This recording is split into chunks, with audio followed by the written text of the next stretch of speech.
स्वागत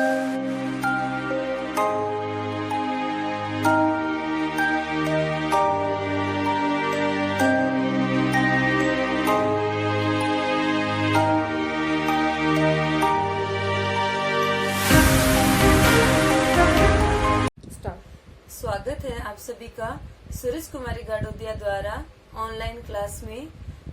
आज मैं ऑनलाइन क्लास में संतोष चौधरी आपके साथ हिंदी व्याकरण का टॉपिक लेकर उपस्थित हूँ। आज अपन हिंदी व्याकरण में समास पढ़ते हैं।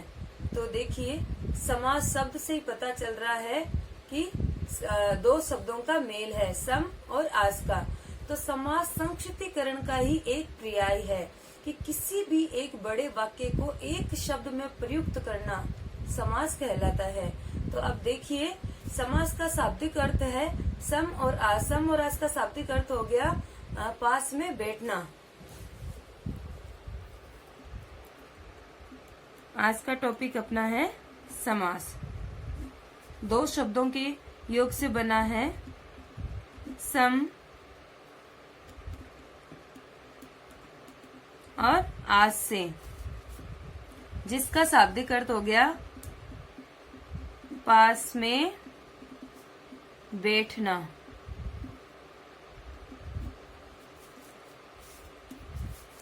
अब समास की परिभाषा देखिए।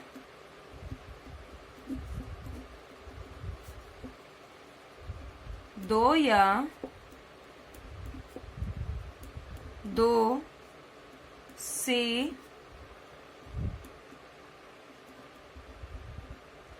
अधिक शब्दों के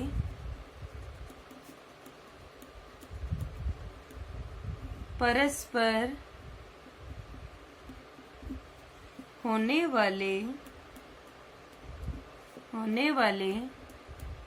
मेल से उत्पन्न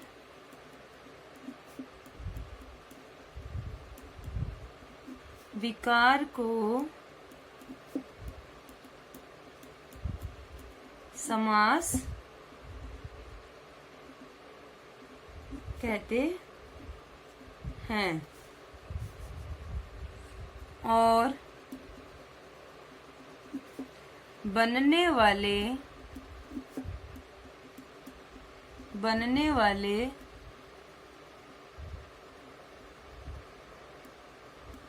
शब्द को समस्त पद कहते हैं। समस्त पद कहते हैं। समास के 6 भेद हैं। समास के 6 भेद हैं। सर्वप्रथम देखिए, अविभाव समास,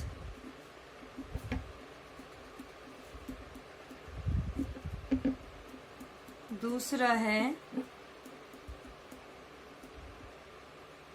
तत्पुरुष समास,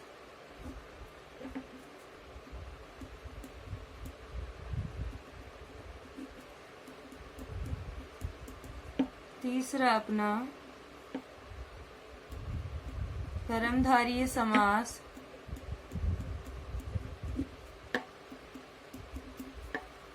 चौथा द्विगु समास, पांचवा द्वंद्व समास,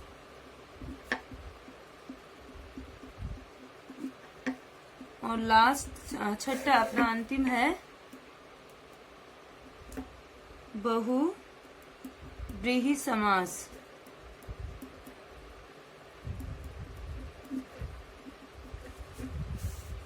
अभी अपन ने पढ़ा कि समास दो पदों के मेल से बनता है।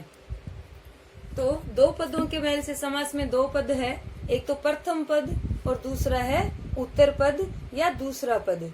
तो एक तो प्रथम पद प्रधान रहता है, दूसरा पद प्रधान रहता है, या किसी समास में दोनों पद प्रधान रहेंगे या दोनों पद गौण रहेंगे। तो पद के आधार पर समास को 4 भागों में विभक्त किया गया है। तो पद के आधार पर अपन आइए 4 भागों में समास को विभक्त करते हैं। पद के आधार पर समास को 4 भाग में विभक्त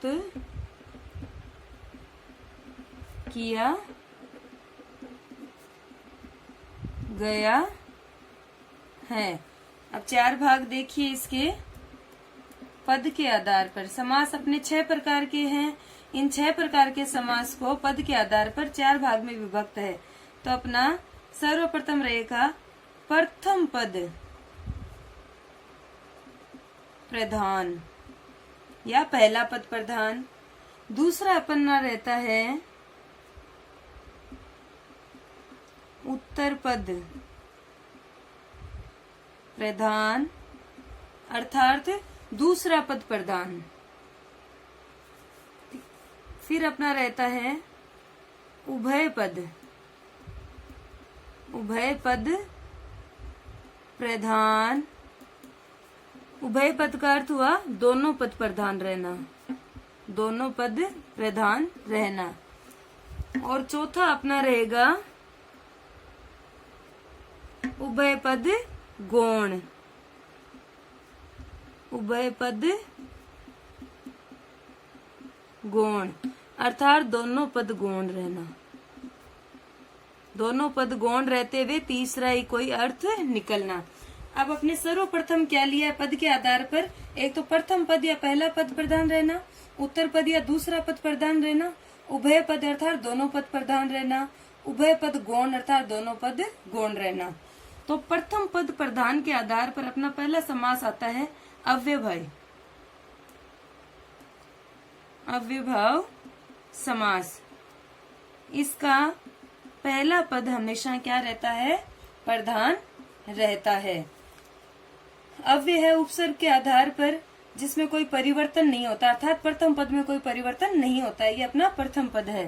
फिर अपन बात करते हैं उभय पद अर्थात दोनों पद प्रधान किसके रहते हैं? तो अब पढ़ते हैं द्वंद्व समास। देखिए द्वंद्व समास, इसके उदाहरण है जैसे माता और पिता, दिन और रात। तो इसमें दोनों पद प्रधान है, दोनों पद के आधार पर ही अर्थ निकल रहा है। और ये अपन लेते हैं उभय पद गौण, इसमें दोनों पद प्रधान थे और इसमें दोनों पद गौण रहते हुए तीसरा ही कोई अर्थ निकलता है।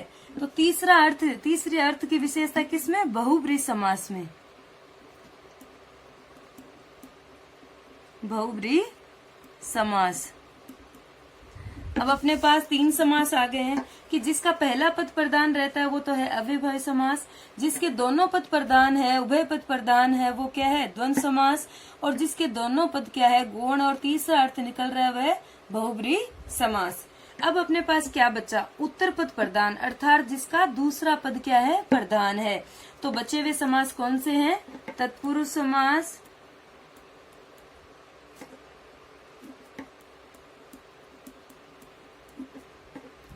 कर्मधारय समास और द्विगु समास। ये तीनों समास अपने क्या है? उत्तर पद अर्थात इन तीनों के दूसरा पद प्रधान रहता है। यहाँ से अपन को इनकी परिभाषा भी समझ आ रही है कि जिसका प्रथम पद प्रधान अर्थात अव्ययभावी समास, जिसके दोनों पद क्या है? प्रधान है, वो है द्वंद्व समास। जिसके दोनों पद गौण है वो बहुब्रीहि समास। और यहाँ 3 समास है जिसका उत्तर पद अर्थात दूसरा पद क्या है? प्रधान। तत्पुरुष समास, कर्मधारय समास, द्विगु समास। अब द्विगु समास में एक चीज ये है कि विग्रह करने के बाद ही इसका दूसरा पद क्या है? प्रधान रहता है, पहले हमें इसका पता नहीं चलता। तो विग्रह करने के बाद दूसरा पद प्रधान हो जाता है। तो ये अपना समास है। देखिए ये भेद अर्थात अब अपन समास के भेद पढ़ेंगे। तो सर्वप्रथम देखते हैं अव्ययभावी समास। सर्वप्रथम पहला समास देखेंगे अविभाव समास। तो समास की परिभाषा देखिए,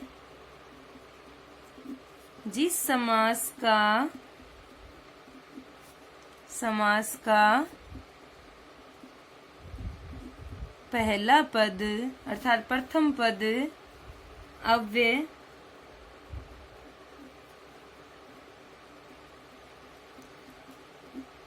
उपसर्ग हो और दूसरा पद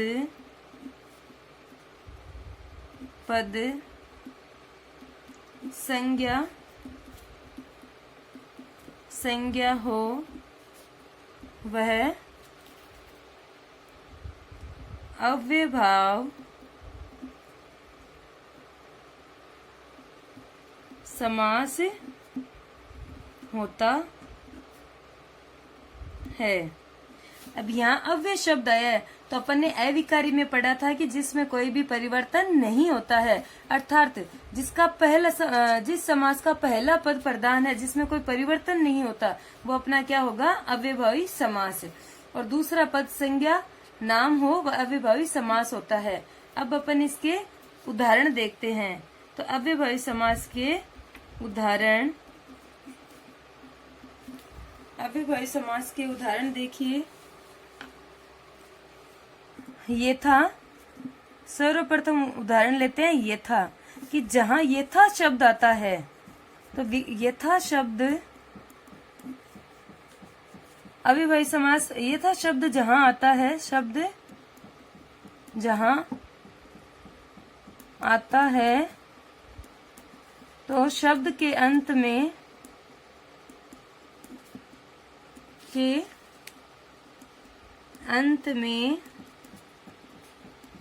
के अनुसार लगता है। अब उदाहरण के तौर पे देखेंगे, यथा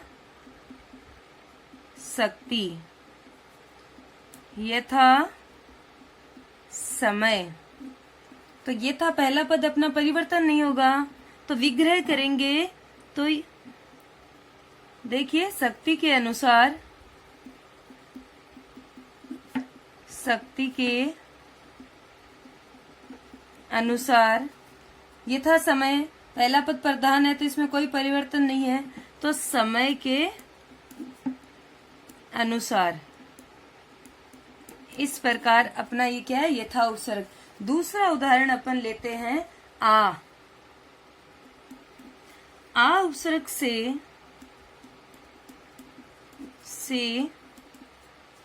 बनने वाले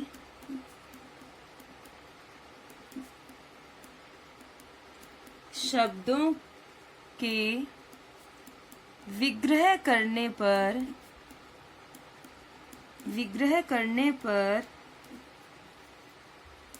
अंत में तक शब्द का प्रयोग होता है। जिस प्रकार देखिए आकंठ, ये अपना आ उपसर्ग है, तो अब देखिए कंठ तक। इसी प्रकार दूसरा देखिए उदाहरण है आपाद मस्तक, विग्रह करने पर पैरों से मस्तक तक। इस प्रकार देखिए पहला उदाहरण हो गया यथाशक्ति, दूसरा अपना है ये यथा उपसर्ग, दूसरा आ उपसर्ग। अब तीसरा अपन लिखते हैं नकारात्मक भाव वाले, नकारात्मक भाव वाले उपसर्ग जैसे बे, ना, नीर, निश, नी, ये सभी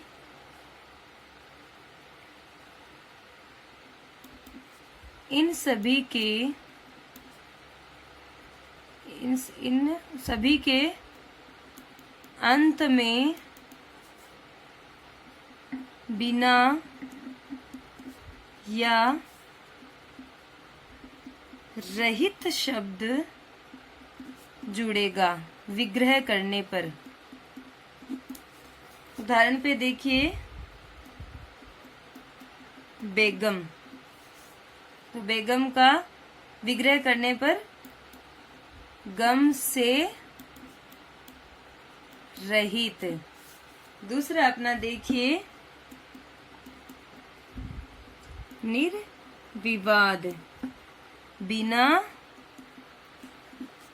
विवाद के। इस प्रकार अगला देखिए अपना आवर्ती मूलक जितने भी शब्द है, देखिए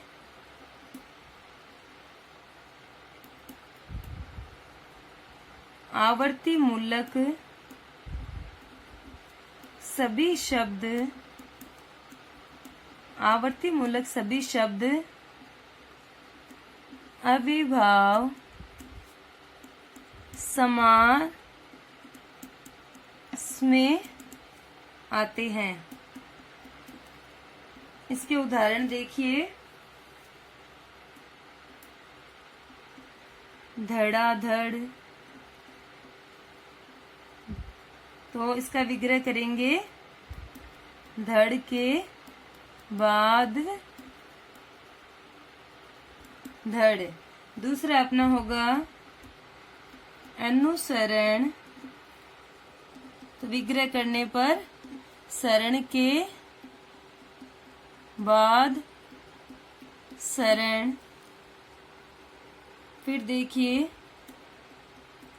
प्रतिदिन, दिन के बाद दिन। फिर देखो प्रत्याशा, तो आशा के बाद आशा। इस प्रकार देखिए अपना अव्ययभावी समास कि जिस समास का पहला पद अव्यय अर्थात प्रधान हो और दूसरा पद संज्ञा हो, तो उदाहरण में अपन ने यथा, दूसरा अपन ने लिया आ उपसर्ग, नकारात्मक भाव वाले सभी उपसर्ग इसके अंदर आते हैं, और आवर्ती मूलक सभी शब्द भी अव्ययभावी समास के अंतर्गत आते हैं। आगे अपन अपनी ये व्याकरण की किताब से और उदाहरण पढ़ेंगे।